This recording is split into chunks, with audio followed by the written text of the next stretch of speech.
Okay, imagine this. You're sitting at a cafe, maybe in Istanbul, right on the Bosphorus. Sun shining. You're about to take a sip of that perfect Turkish coffee. And you realize the person at the table next to you is on Interpol's most wanted list. I'd like to think I'd noticed something like that. Huh, right. But that's the thing. That scenario. Not as far-fetched as it sounds. Today's deep dive is going to make you look around a little more closely next time you travel. We're digging into Turkey, specifically how it became a hotbed, and I mean a hot TBED, for organized crime. Yeah, you shared a pretty intense report on this whole issue. Definitely eye-opening. It grabbed me right from the headline. Turkey's basically become a playground, a haven, whatever you want to call it, for some seriously heavy hitters in the criminal world. And we're not talking about like pickpockets here. Drug lords, smugglers, folks with ties to some of the most dangerous networks out there, they're finding a home in Turkey. It's not just about finding a hideout, though, is it? The report really digs into the level of access these criminals seem to have.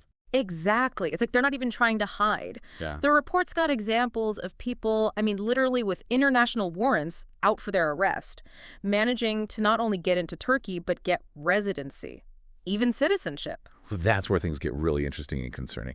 See, Turkey's always been this crossroads, right? Between East and West, geopolitically crucial.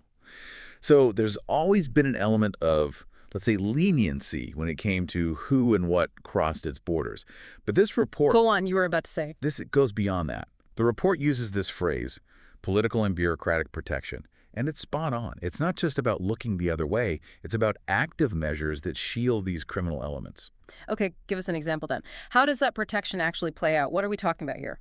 The report cites cases, multiple cases, where individuals with clear ties to serious crimes, we're talking assault, trafficking, even murder, were picked up by Turkish authorities, and instead of being deported, they were released back into the public. Hold on. Released. Just like that. The report suggests there might even be a quid pro quo happening in some of these situations. Intelligence sharing, maybe other favors. It's murky, but the implication is that these groups aren't just laying low, they're potentially providing services in exchange for protection. So it's like a mutually beneficial arrangement, Right. except the mutual benefit is coming at the expense of, the safety and security of everyone else. It gets worse.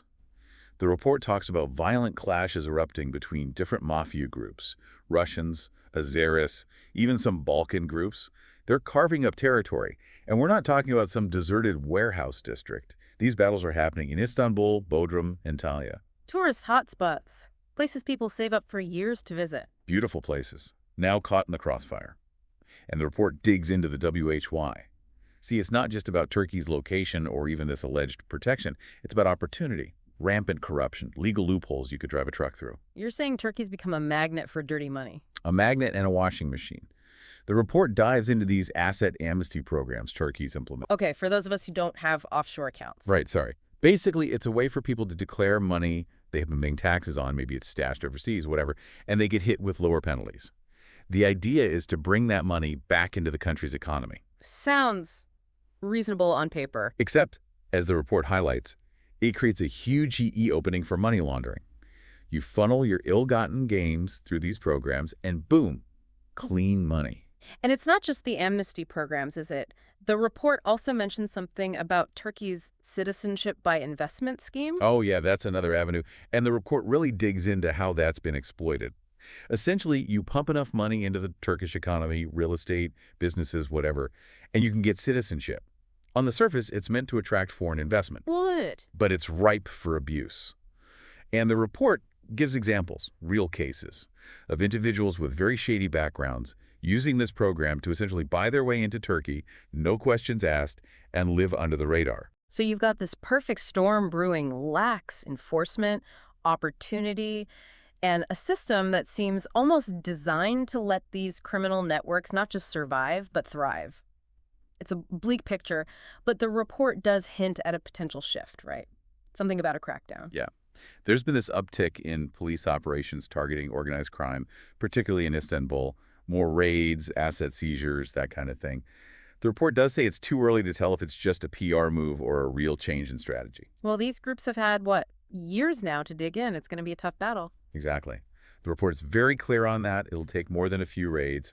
They emphasize Turkey needs to strengthen its judicial system, address the corruption that's become so ingrained, and I'm guessing a free press doesn't hurt either, huh? absolutely, the report hammers that point home. A free press is essential to shine a light on these activities, hold those in power accountable. Without that, it's going to be very difficult to dismantle these networks. It's like that saying, sunlight's the best disinfectant. Ex- So we started off with that image of bumping into an international criminal at a cafe. But the real story here, the takeaway, is much bigger than that. It's about how a nation's policies, even ones that seem small or well-intentioned, can have these huge unintended consequences. It makes you wonder, are other countries making similar mistakes, maybe even worse? Yeah, where else is this happening right under our noses? And what happens if these criminal networks, emboldened by their successes in places like Turkey, set their sights even higher? That's the question, isn't it? And one that deserves a deep dive of its own. Absolutely, we'll have to add that to the list.